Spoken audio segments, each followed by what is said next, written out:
सरकार हमेशा चाहती है, चाहे उनकी कमी भी रही हो, वो दूसरे पे आरोप घड़ना चाहते हैं। बड़ा सवाल यहाँ पे ये है, वहाँ अगर बात की जाए वहाँ सरकार भारतीय जनता पार्टी की है, लेकिन वो आरोप जो है कांग्रेस पे लगा रहे हैं। स्मृति ईरानी ने खुद कहा है कि वहाँ राहुल गांधी जाते हैं, हिंसा भड़क जाती है। राहुल सरकार हमेशा चाहती है, चाहे उनकी कमी भी रही हो, वो दूसरे पे आरोप घड़ना चाहते हैं। बिल्कुल बकवास कर रही है और एकदम से जैसे झूठ बोलने का ठेका ले लिया उसने। इसमें क्यों नहीं आप अपोजिशन को और पोजीशन के सब लोगों को, इवन राहुल को भी शामिल कर लो, उसको सद्भावना समिति में शामिल करो और जाओ, फिर पता चल जाएगा राहुल की वजह से झगड़ा हो रहा है या वो झगड़ा मिटाना चाहता है। तुम इसमें शर्माती क्यों? ये सरकार किसी की बपोती थोड़ा है। तो ये प्रोग्राम तभी शांत होगा जब बीजेपी खुद चाहेगी। जब तक बीजेपी नहीं चाहेगी और आरएसएस नहीं चाहेगी, ये शांत होने वाला नहीं है। लोगों को लगने लगा है कि मन की बात नहीं है, ये झूठ की बात है। जब देश की बहन बेटियों को नंगा घुमाया जा रहा था, रेप और केसेस ज्यादा बढ़े हैं देश में, तो इसका मतलब डिग्निटी भी खत्म कर दी, भाईचारा भी खत्म कर दिया, इक्वेलिटी खत्म कर दी कि आदमी को आदमी नहीं माना जा रहा देश के अंदर, जातियों के और धर्म के रूप में हमने लोगों को देखना शुरू कर दिया। ये बहुत बड़ा नुकसान है देश का। सर, मणिपुर लगभग 2.5 महीने से ज्यादा हो गए जल रहा है, अभी तक कोई ठोस कार्रवाई वहां पर नहीं हो रही है, क्या रीजन मानते हैं?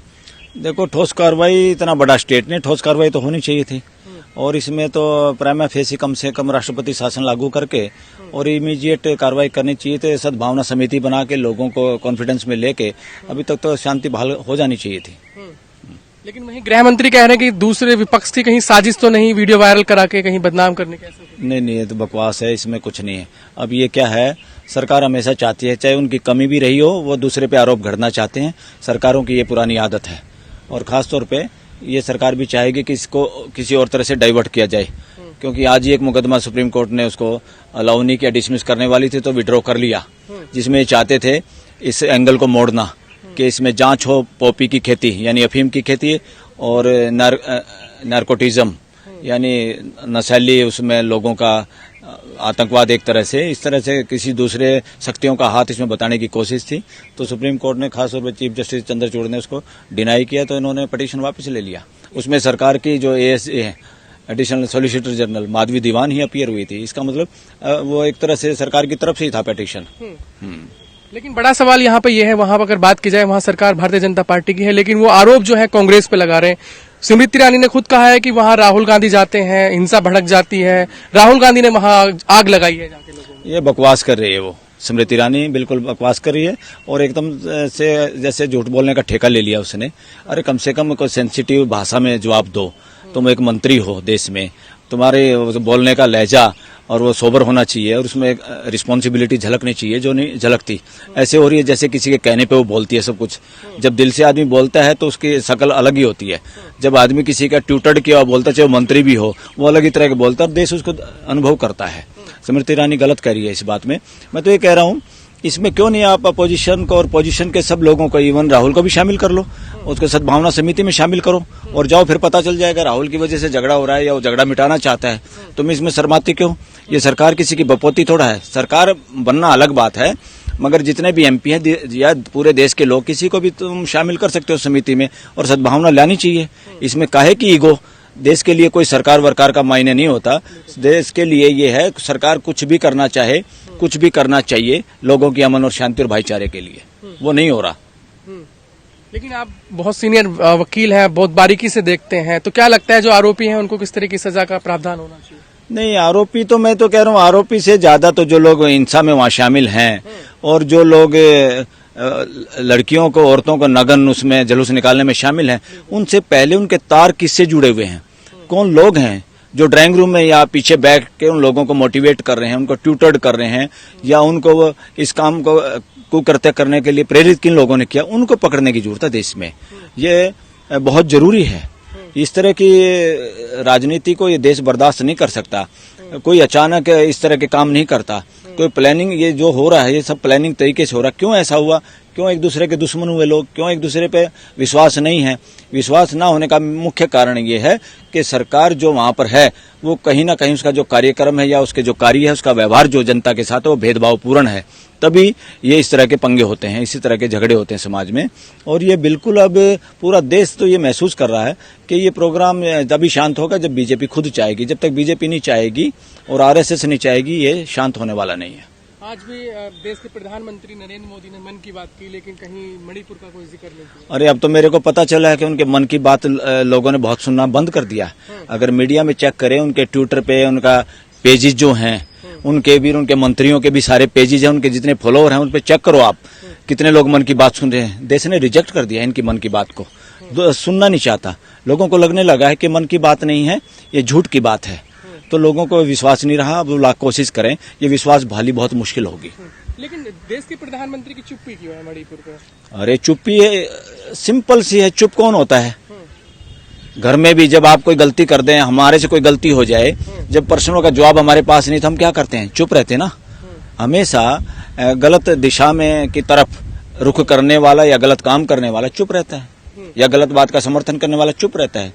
इसीलिए प्रधानमंत्री चुप है। इसके देश को जब जब प्रधानमंत्री की वाकई बोलने की जरूरत महसूस हुई, ये प्रधानमंत्री बोला नहीं, तो इससे क्या साबित होता है? वो प्रधानमंत्री किसी खास उसका है क्या? He is prime minister only of BJP. इस देश के संविधान में प्राइम मिनिस्टर ऑफ इंडिया है। यहाँ कोई पार्टी का प्रधानमंत्री की कोई भूमिका नहीं, प्रोविजन नहीं है। कॉन्स्टिट्यूशन ये कहता है the leader of the house will be the prime minister of the country. वो प्राइम मिनिस्टर ऑफ कंट्री हैं, वो प्राइम मिनिस्टर ऑफ बीजेपी या प्राइम मिनिस्टर ऑफ आरएसएस नहीं है। उनको ये कब समझ में आएगी? और देश को इस बात को समझना चाहिए, पार्टियां बाहर रह जाती हैं, पार्लियामेंट में मेंबर जाते हैं, मेंबर अपना लीडर चुनते हैं, लीडर प्राइम मिनिस्टर हो जाता है, बाकी वो अपने कैबिनेट के मंत्री बना लेता है। उनकी जवाबदेही देश के प्रति है, उनकी जवाबदेही कॉन्स्टिट्यूशन के प्रति है, और उनकी सबसे ज्यादा जवाबदेही हमारा प्रस्तावना जो है संविधान की, preamble of the Indian constitution, उसके प्रति है, जो कि 4 तरीके से की गारंटी देता है लोगों को: fraternity, equality, justice and dignity. ये 4 चीज सुरक्षित हैं क्या इस प्रधानमंत्री के कार्यकाल में? अब तय करेगा देश कि 4 चीजें कितनी प्राप्त हुई देश को, या इनमें से कितनी खराब हुई। भाईचारा तो बिल्कुल खराब हो गया, डिग्निटी खराब हो गई। जब देश की बहन बेटियों को नंगा घुमाया जा रहा था, रेप और केसेस ज्यादा बढ़े हैं देश में, तो इसका मतलब डिग्निटी भी खत्म कर दी, भाईचारा भी खत्म कर दिया, इक्वलिटी खत्म कर दी कि आदमी को आदमी नहीं माना जा रहा देश के अंदर, जातियों के और धर्म के रूप में हमने लोगों को देखना शुरू कर दिया। ये बहुत बड़ा नुकसान है देश का। और दूसरा जस्टिस, न्याय। तो न्याय का लोगों को कहाँ भरोसा हो रहा है कि न्याय मिलेगा? लोग चिल्ला रहे हैं। अब जंतर मंतर पर दुनिया ने आना शुरू कर दिया है। पहले तो डरा हुआ सहमा हुआ देश था, अब ये देश बोलना शुरू कर दिया है। और जंतर मंतर पे कहीं भी देखो, हर गली चौराहे पे लोगों में रिजेंटमेंट है, लोगों को न्याय की अनुभूति नहीं हो रही है। और न्याय की अनुभूति नहीं होना सबसे बड़ा फेल्योर है किसी सरकार का। इस पे मुझे तो शर्म आती है कि ये सरकार बैक्ड बाय द आरएसएस इस मुकाम पे पहुंच गई है जहां से लोगों का विश्वास उठना शुरू हो गया। देश के गृह मंत्री कहते हैं कि जब से सरकार आई है हमारी, तब से जो है झगड़े कम हुए हैं, लोग शांति और सुकून के साथ रह रहे हैं। कहाँ पे शांति, कहाँ पे सुकून हो रहा है बताइए आप? क्या आज इस देश का मुसलमान अपने आप को सुरक्षित या भाईचारे के साथ फील कर पा रहा है? बाकी लोगों के साथ चुन चुन के लोगों से हिसाब किया जा रहा है, चुन चुन के। कितने तरह के बुलडोजिंग के कार्यक्रम हो रहे देश में। हम ये कह रहे हैं, कानून तो ये कहता है तुम्हारी बिल्डिंग भी इलीगल है, तुम्हारा घर इलीगल है, जब तक कोर्ट उसकी पूरी सुनवाई नहीं करे, कोर्ट में एक प्रोसीजर है, वो व्यवस्था दे, तो कोर्ट का भी इंतजार नहीं हो रहा। ऐसा कौन सा, जिस कानून में कोर्ट का इंतजार ना हो वो कानून नहीं है, वो तानाशाही है। इस तरह का कोई कानून भी अगर है तो तानाशाही है, और तानाशाही देश और दुनिया को पसंद नहीं है। इसलिए ये काम नहीं होने चाहिए, यही हम चाहते हैं। लेकिन जिस तरह की घटनाएं देश में दिन प्रतिदिन सामने आ रही हैं, तो आपको क्या लगता है किस तरीके से इन पर रोक बांधा लगाई जा सकती है? देखो, रोक बांधा तो लगाने का काम तो हमने सरकारों को दे रखा है। लॉ एंड ऑर्डर सरकार का काम है देखने का, स्टेट गवर्नमेंट का, सेंट्रल गवर्नमेंट का। अब ये लॉ एंड ऑर्डर क्यों नहीं सुधर रहा? लॉ एंड ऑर्डर मजबूत होना चाहिए। और देश के लोगों से मैं तो एक और अपील करना चाहूंगा, देश के लोगों को सामाजिक तौर पे, सामाजिक पंचायतों के जरिए, सामाजिक संगठनों के जरिए एक दूसरे के साथ बंधे रहना चाहिए। समाज को इतना मजबूत होना चाहिए कि सरकारें भी निकम्मी हो जाएं, या सरकारें गड़बड़ करना लग जाएं, सरकार की एजेंसियां कमजोर पड़ जाएं, या सरकार की एजेंसियां न्याय ना कर पाएं लोगों के साथ,